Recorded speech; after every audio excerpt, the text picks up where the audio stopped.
Hello, everyone. My name is Peggy Lyle, and I am the director for the Downtown Fort Collins Creative District. And I'm honored every month to be able to host Art Talk for Downtown Fort Collins. And this month is no exception. I have a wonderful guest. Chris Hess is here from Everyday Joe's. Welcome, Chris. How are you? I'm great. How are you? Good to see you. Good.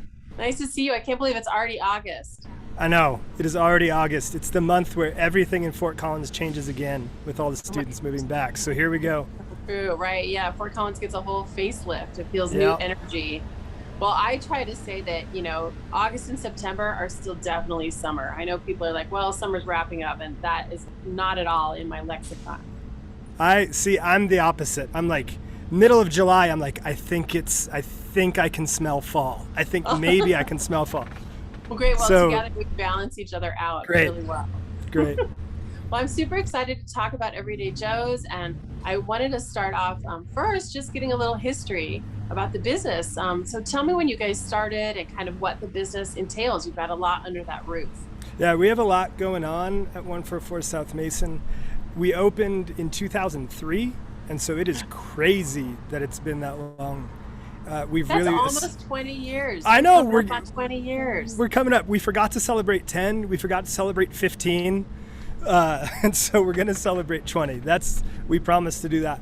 And so it's really been in Fort Collins and like sitting outside right now and looking at the neighborhood. It's been wild to watch the neighborhood change over 18 years. But it's been a real privilege, and it's kind of amazing that we're still here. We opened in 2002, backtracking a tiny bit. A church, now called Timberline Old Town, moved into this building, and it was just sitting empty 6 days a week. And so the thought was, what could be in it that would be a benefit to the neighborhood and that would serve the neighborhood well? And the idea of a coffee shop is what came up, because in the early 2000s, there just weren't that many, which is hard to believe. You could name them on less than one hand of fingers. You could name the Old Town coffee shops. And so let's open this thing. Let's make it art gallery. Let's make it an event space. Let's promote the local arts. And then the idea was also, what if it was powered by volunteers? What if it was a training space for hospitality? So cool. What a neat Yeah. concept. So, and that's what we're doing all these years later. We're always asking the question, how can we be a benefit to the neighborhood? What adjustments need to be made? But at the core of it is hospitality. And that's what we want to do. Yeah, and you guys are a fabulous space. I know you and I have gotten to work together many a times, bringing music and entertainment and dancing and everything into the space. And it really is a flexible space and a remarkable array of stuff. And I just can't believe you're coming up on 20 years. That's so exciting. That's wild. It's wild. Well, and now that building actually used to be an automotive garage, didn't it? Yeah, it was built in 1925 as a Firestone Auto Center. And when you're out front, you can see the Firestone Fs up towards the roof line. Oh, cool. Yeah, where Tasty Harmony was, that was a gas station. And then where like Bistro Natil and that whole strip on Oak Street, that was like the showroom for the tires. So it was all one big space. Yeah, pretty cool. I had no idea about any of the other space. I just knew that you guys had some automotive lifts and stuff, and that's why the ceilings were so tall in the building that you're in. Well, that's wonderful. Well, let's dive into the most amazing thing that's sitting right behind you. Tell us about your newest mural. Yeah, the mural, we got to, it was like in the middle of lockdown. It was something that like, as it was like, oh, we can kind of go out in public late May of 2020. We had been planning it all year long, and we're still able to get it up on the wall. And it was designed by Claire Lindwall, who is our art director, Rachel Stark, who's a local artist, and then our friend Gregory Colstow, who's an artist out in Kansas City and founded a coffee company called Oddly Correct, whose coffee that we brew. And all the imagery comes from an old poem in the scriptures from Isaiah 11, and the thrust of the poem is like basically creatures getting together that might not otherwise be together around new life and around hope. Like that's like these things that shouldn't be together. So I don't know what you can see, but the wolf We and the can see the lamb. whole thing. Yeah. So the wolf and the lamb and babies and snakes, like these creatures in the natural world that usually should not be put together because they will devour each other. Stop that. What a wonderful sentiment. I mean, that's so Yeah. much about peace and Yeah. love and recovery, and it's so appropriate coming out of 2020, which was such a tough year for all of us. Yeah, feels really good. We've gotten to do a couple of events out here in front of the mural and use it as a backdrop for some stuff, and we want to do more of that. And so we'll see what happens in the future, but it's an amazing piece of art. I can't believe it happened. And it's been really fun to include it in kind of all of our conversations about murals and people getting out and walking on their self-guided tours and being able to check them all out. So it's wonderful to have something on your building because it's a nice, big, beautiful building. Yeah, it's a good one. Well, it's a good one. Let's dive into what you have going on inside, because I know you have, again, you have this flex space. So you use your space in all different kinds of artistic ways. So maybe talk about the gallery and some of the things you have going on inside. Yeah, definitely. And everything's really starting to finally come back to life. It feels like the coffee bar never closed. It's been going through everything as best as we could. And yeah, there's so much that goes on in the space, from private events to, cafe, meeting, gathering space through the week. But what's really coming back strong, we have live music starting again at the beginning at the beginning of this month. And then we also have our art shows coming back and hosting in-person First Fridays. And now you guys, it's the Bolt Gallery, correct? Bolt Gallery. Yeah, so Bolt Gallery is what it's called. If you've ever been in, we have lightning bolts that worked through all our branding. And that's a tribute to the former owners of the building who gave us our first lease and basically gave us a chance.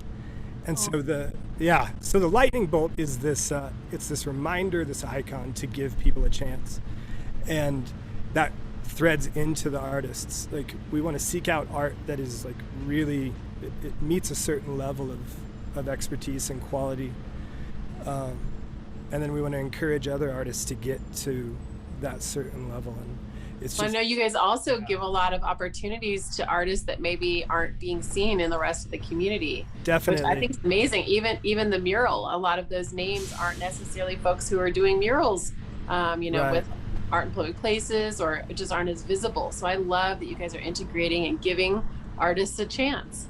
Yeah, it's so fun. We love artists.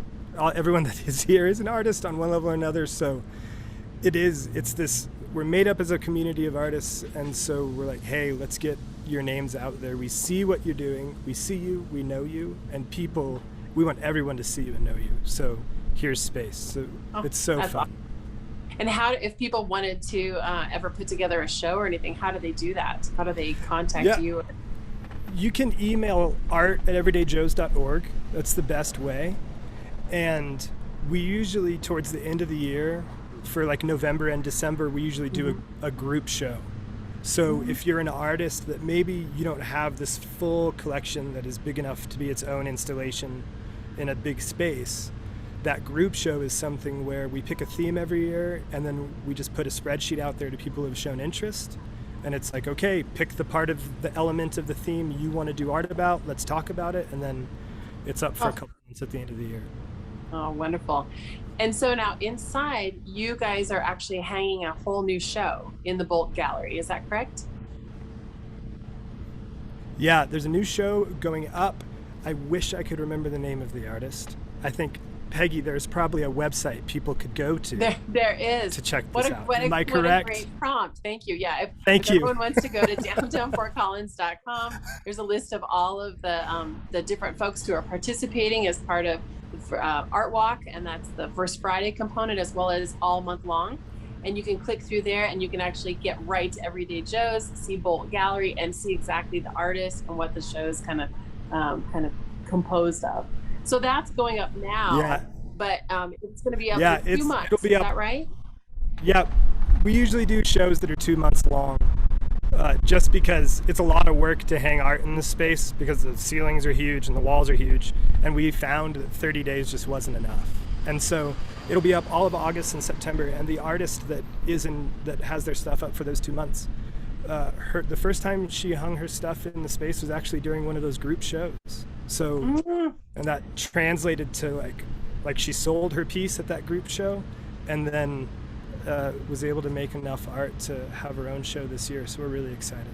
Wow, you really helped launch her art career. That's pretty exciting. So, and the reception is going to be in September for First Friday. So if people want to kind of experience it all month long, then they can also go in September and get to meet the artist and kind of hang out and ask even more questions. Yeah, so come see the art all of August, all of September, but that artist reception will be First Friday in September. Wonderful. And we'll also try to pop her name into the chat too, so everyone can see it there. Great. This is great. I mean, what an amazing space. Again, I appreciate you guys so much. We've had, African dancing, and I've had drum groups and parts of Foco MX and so many things that have happened in your space. I'm glad to hear that you're getting back up and running in all capacities. And yeah, just so exciting. So my last question is just, what do people kind of do if they want to be a part of sort of Art Walk with you guys, if they want to come in your space? Kind of what do they need to look around for? How do they kind of find out more information? You can just go to everydayjoes.org, and all the info is there for all of our events, including Art Walk. If you want to get involved with the art stuff, art@everydayjoes.org is the space to go to. And I mean, honestly, just come down to 144 South Mason and walk around the building. Is it all free too? Is everything free? The concerts are not free, right? We're helping touring musicians get back on the roads. The concerts are not free, but all the Art Walk stuff is free, always. Oh, that's great. The coffee is also not free. But coffee's not free, right? Yeah. They might pour a little extra, but unfortunately, you need to help support our neighbors. Well, and if they can, of course, walk out and see the beautiful mural and experience kind of a walking tour of all of the beautiful stuff out there. Well, sit on the patio at the Regional and look at the mural. Sit on the patio at the Rio and look at the mural. Oh my gosh! And you're right off of the renovated alley there off of Mountain Avenue. Yeah, it was fabulous with the big light installation, and you're in a good neighborhood. You're a good neighbor to have. We've stuck around. The neighborhood's looking good. You end up here for 20 years, things change. So I love it. Well, this was fabulous. Thank you so much for visiting with me today. And again, if anyone needs information about Art Walk or about First Friday activities, you can go to downtownfortcollins.com. Again, my name is Peggy with the Creative District, and thanks so much for stopping by Art Talk.